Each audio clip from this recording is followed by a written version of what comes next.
বাইকটা নিয়ে বেরিয়ে এরকম ঘটনা ঘটবে তা কখনো কল্পনা করতে পারেনি। পুরো ভিডিওটি দেখো বলতেছি। আসসালামু আলাইকুম এভরিওয়ান, কেমন আছেন সবাই? এই মুহূর্তে আমরা গাড়ি নিয়ে বেরিয়ে পড়ছি আমাদের এলাকায় একটু ঘুরে বেড়ানোর জন্য। শাকিল ভাই আর আমি 12-14 গাড়ি নিয়ে কিশোরগঞ্জ থেকে মাওনা, মাওনা থেকে চিটাগং, চিটাগং থেকে রংপুর এই রাউন্ড ঘুরে এসে আমরা গাড়ি বুঝিয়ে দিয়ে এবং ঘুরতে বেরোলাম। আজকে শাকিল ভাইয়ের হাতে যে গাড়িটি আছে এটি হচ্ছে 4V গাড়ি। 4V গাড়িতে বসলে সবার পিছনে কারেন্ট লেগে যায়, এটি স্বাভাবিক। সেরকম শাকিল ভাইয়ের পিছনেও কারেন্ট লেগে গেছে, এটা বলার বাহুল্য। এখন আমরা রয়েছি তাজার জমিদার বাড়ি। এটি রংপুরের একটি ঐতিহ্যবাহী প্রত্নতাত্ত্বিক স্থান। দেখতে দেখতে আমরা তাজাট মোড় পেরিয়ে স্টেশন রোডের দিকে রওনা দিলাম এবং আমরা এই মুহূর্তে আছি তাজাট আনসারি মোড় নামক স্থানে। এই আনসারি মোড়ের আশেপাশটাই হলো আমাদের এলাকা, আর আমরা ছোট থেকে এই এলাকাতেই বড় হয়েছি। এখন যে মসজিদটি দেখতে পেলেন এটি হচ্ছে এই সমাজের সব থেকে বড় মসজিদ। আমরা যেহেতু 4V গাড়িতে বসে আছি তাই স্পিড থাকবে দ্রুত, এটি স্বাভাবিক। আর অতিক্রম রাস্তা করতেছি অনেক তাড়াতাড়ি। কিছুক্ষণের ভিতরে আমরা চলে যাব রংপুর রেল স্টেশন বা রেলগেটের সামনে। সেখানে তো অবশ্যই ট্রেন আসবে, জ্যাম পড়বে।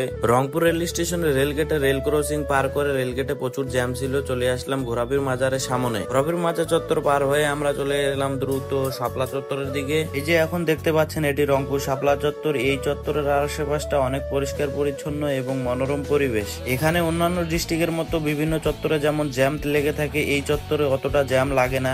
রংপুর আসলে বসবাসের জন্য উপযুক্ত স্থান, কারণ হচ্ছে কোলাহল মুক্ত, যানজট মুক্ত, প্রাকৃতিক পরিবেশের দিক থেকে সৌন্দর্যপূর্ণ রংপুর শহর। দেখতে দেখতে আমরা শহরের ভিতরে চলে এসেছি। এখন দেখতে পাচ্ছেন আমরা আছি সালেক মার্কেটের সামনে। সালেক মার্কেটের এখানে আমার শাকিল ভাইয়ের দুইটা প্যান্ট চাপানোর জন্য দেওয়া হয়েছে, সেগুলো নেওয়ার জন্য চলে আসলাম। ভালো থাকবেন সবাই, দেখা হবে নতুন কোনো ভিডিও।